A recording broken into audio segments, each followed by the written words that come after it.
Hi friends एसकेएन classes को स्वागत करुच्ची। आज आम दशम श्रेणी अनुच्छेद पढ़ा जोटा कि प्रथम अनुच्छेद आम आम चैनल रे 9th और 10th क्लास संस्कृत विषय नहीं कि तथा FA1 रु FA4 और SA1 रु SA2 समस्त प्रश्न एवं समस्त आंसर आम देवु। तुम मैंने आम चैनल जोड़ी रही था आगु आगु आम एपरी भिडियो तुम मानक दौचु।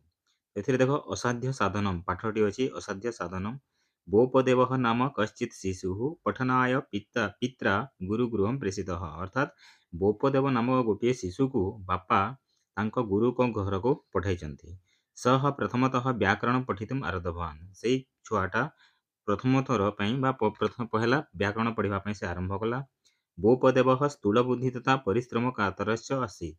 भूपदेवर बुद्धिटी स्थूल थिला माने कम बुद्धिया थिला एवं परिश्रम कातर अर्थात परिश्रम करू नथिला अलसुआ थिला सेथिपई से ता पाठटे मन रहु नथिला। पाठितस्य अमनोयोगम अवलोक्य सहपाठिनः तम उपहसन्ति स्म। पाठरे ताहार अमनोयोग न मनोयोग अमनोयोग अर्थात मनोयोग नथिला से तो अलसुआटा से परिश्रम करू नथिला तथा ता बुद्धि से तीक्ष्ण नथिला सेथिपई ता जहा पढुले मध्य सेटा रहु नथिला सेथिपई तार सहपाठी माने सांग साथी माने ताहाको देखि हसुथिले।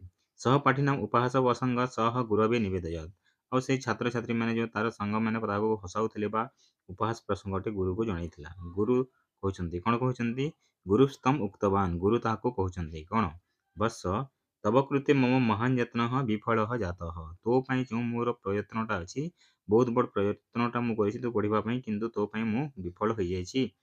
सेथिपई जदि इच्छसि तर्हि अन्य विद्यालयम गृहम बा याहि जदि तू पारुछु ताहले अन्य विद्यालय किंबा अन्य घर को तू तो घर को किंबा अन्य विद्यालय को जा बोली करी गुरु कहिले। एतत् श्रुत्वा भूपदेवः चिन्तितम् भूपदेव चिन्तितम् अन्यत्र गमनेन कः लाभः से चिंता कला जे मु अन्यत्र जाइकी लाभ कोन मूर्खमयी पिता माता वा न स्नेहम करिसन्ति से कहूछि जे मु मूर्खटा बोली करी मो बापा एवं माँ मते स्नेह करिवे नाही।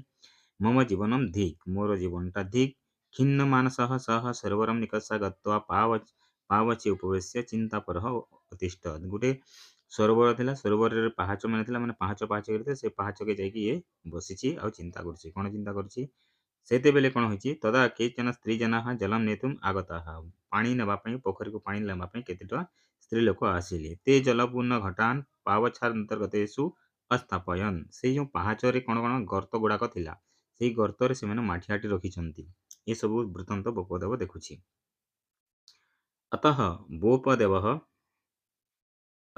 भूपदेवः एक स्त्री जनम अपृच्छत गोटे स्त्री लोक को पचारिला कोन पचारिला मातः घटः स्थापनार्थम एतानि गर्तानि निर्मितानि किम एई घट बा माठिया को रखिबा पई एई खाल गुडाक करा जायछि कि से जो पाहाजर जो गर्त गुडाक करा जायतिला से गर्त रे माठिया रखिबा पई करा जायछि कि बोली से गोटे स्त्री लोक को पचारिला। स्त्री लोकटी कहूछि नहीं नहीं वत्स हे पुत्र सेया नुह घट भारत एव क्रमशः गर्तानि यातानि इति स्त्री जनेन उक्तम। स्त्री लोकटी कोन कहिला स्त्री लोकटी कहिला जे घट बा माठिया गुडाक रखी रखी थोई थोई ए खाल गुडाक हेछि ना कि आमे खाल करिछु माठिया रखिबा पई।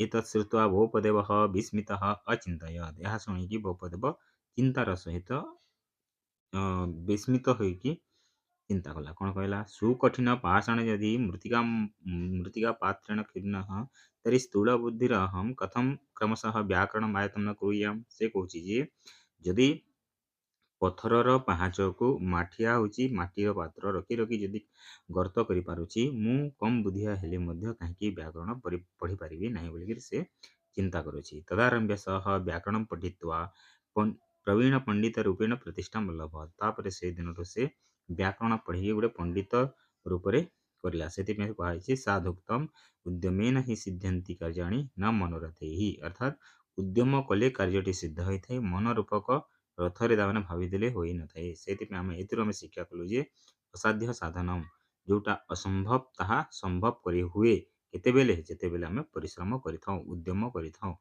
ए पाठटी एटा थिला। नेक्स्ट वीडियो मु तुमको ये पाठर अभ्यास देदेवी तुम्हें आम चैनल सहित जोड़ी रखी था रखुची।